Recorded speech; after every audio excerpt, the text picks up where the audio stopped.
Bien, entonces, lo que va a tocar hoy, de lo que vamos a hablar ahora, es del modelado de sistemas, ¿sí? Una parte fundamental dentro de lo que es la aplicación de los sistemas de control, porque como ya dijimos la clase pasada, eh, sistemas de control es un área de la ingeniería, el diseño y la implementación de sistemas de control, es un área de la ingeniería que arranca en el mundo real y termina en el mundo real. ¿Sí? No es una materia matemática, sino es una materia o un área de aplicación de la ingeniería. Pero para aplicarla hay una gran parte del proceso que se debe desarrollar usando como base herramientas matemáticas. La, la primera etapa es obtener un modelo matemático del sistema físico con el que estamos trabajando. Y hay varias alternativas para hacer eso. Hoy vamos a revisar algunas de esas alternativas.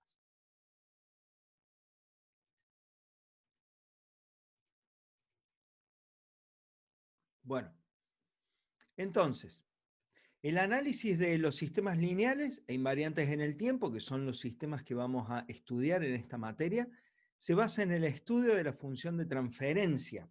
¿Sí? La función de transferencia que recordamos era la relación entre una salida y una entrada de nuestro sistema en el dominio de Laplace. Se puede obtener la función de transferencia básicamente de dos maneras. O bien modelando a nuestro sistema en el dominio del tiempo, ¿sí? En el dominio del tiempo continuo, por supuesto, modelándola mediante ecuaciones diferenciales, generalmente que provienen del mundo de la física o del área del conocimiento que querramos estudiar, ¿sí? Ese es un camino. El otro camino es estudiando su respuesta temporal. Esto es el estudio de la respuesta temporal, un área dentro de la ingeniería que se llama identificación. ¿Sí? Nosotros la vamos a ver muy por arriba, vamos a apenas rascar la superficie de toda esta gran área dentro de la ingeniería.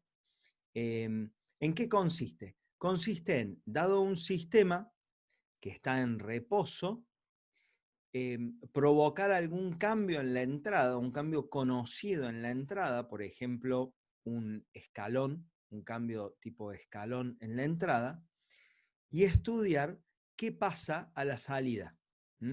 Estudiar qué forma tiene la salida y a partir de ahí tratar de determinar su modelo matemático. Modelo matemático que nosotros en esta materia vamos a representar de dos maneras. O bien, como les estaba diciendo, a través de la función de transferencia, o bien de otra manera, que es a través de lo que se denomina el espacio de estados y las variables de estados. La función de transferencia corresponde al análisis clásico de los sistemas de control.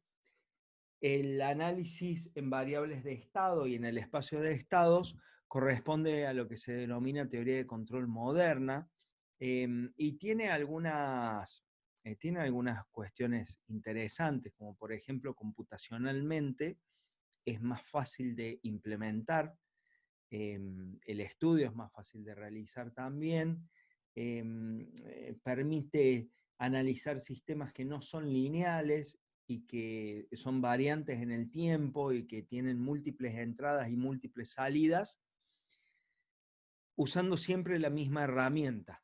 Y eso es muy poderoso. La contra es que hay cuestiones que no son tan simples de ver como lo son en la función de transferencia. Y eso lo vamos a ver más adelante a medida que vayamos estudiando funciones de transferencia clásicas de sistemas de control.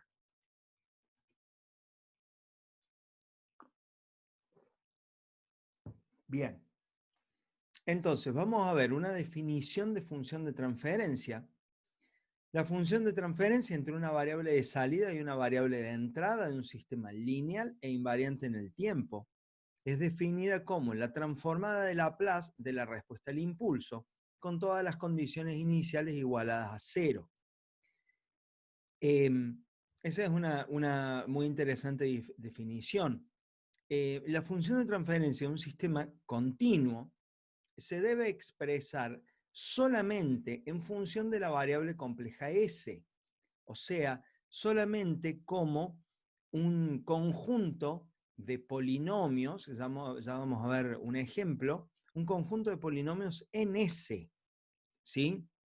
Dentro de la función de transferencia no pueden existir señales, no puede haber una salida, no puede haber una entrada, ¿sí? Tiene que ser exclusivamente formada por un polinomio en S. Y esto va a tomar especial relevancia cuando estudiemos modelos matemáticos de sistemas físicos. Cuando en la próxima unidad hablemos específicamente de cómo llevar al lápiz y al papel o a la computadora sistemas de la vida real. Como ustedes ya vieron cuando hicieron álgebra de bloques, un sistema de control puede estar constituido por varios subsistemas interconectados, cada uno con una función de transferencia. ¿Y esto por qué? Bueno, esto porque muchas veces tratar de determinar la función de transferencia de un sistema complejo como un todo, como una única cosa, es difícil, pero es más simple reconocer las funciones de transferencia de los elementos que constituyen a nuestro sistema y luego ir encadenándolos. Y ahí es donde entra el álgebra de bloques. ¿Por qué? Bueno, porque para el estudio de los sistemas de control, nosotros vamos a necesitar que el sistema esté representado como una única función de transferencia o mediante una única función de transferencia.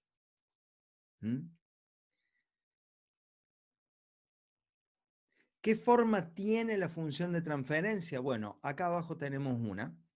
La función de transferencia g es igual a un polinomio numerador en S sobre un polinomio denominador en S, donde los b sub m son números, son constantes, y los a sub n también son constantes.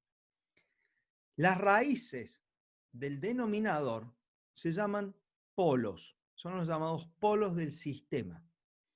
Los polos son los encargados de determinar la estabilidad del sistema, o sea, de ver si el sistema es estable o no es estable.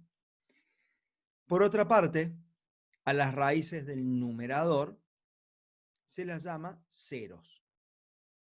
Y por supuesto, la función de transferencia también puede ser descrita o escrita como una ganancia por el producto de los ceros dividido el producto de los polos.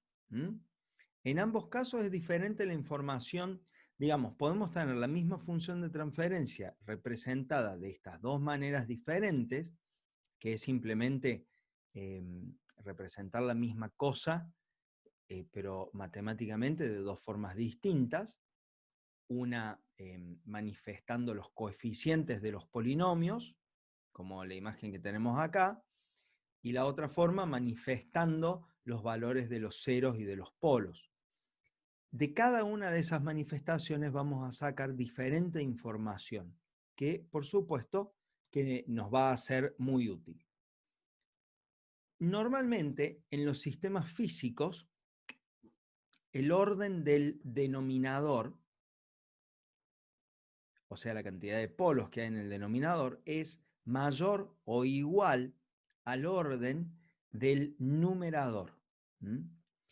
Por lo tanto, se llama orden del sistema al grado del polinomio denominador. O sea, el orden del sistema nos indica la cantidad de polos que tiene.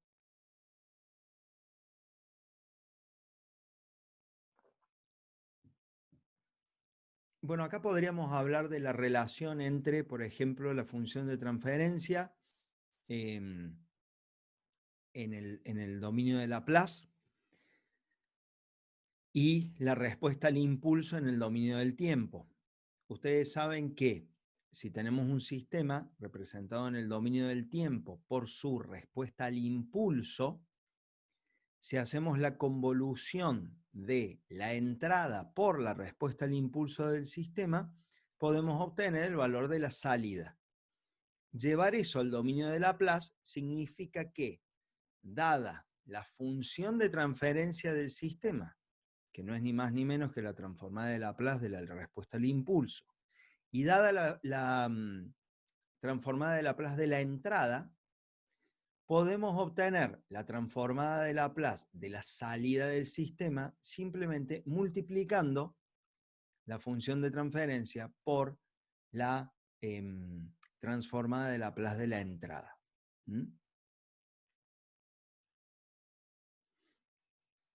Bien, lo que sigue habla de la representación de diagramas de bloques. Como esto ya lo vieron en la clase pasada, lo vamos a ver muy rápidamente.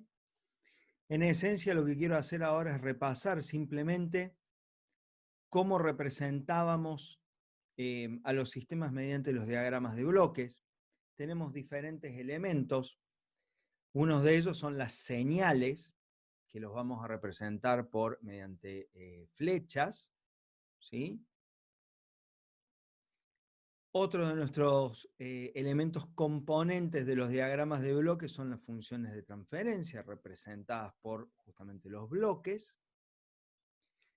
Y luego tenemos puntos de suma o diferencia, donde se suman o restan dos señales, y puntos de separación, que son los lugares donde una señal se bifurca y toma caminos diferentes.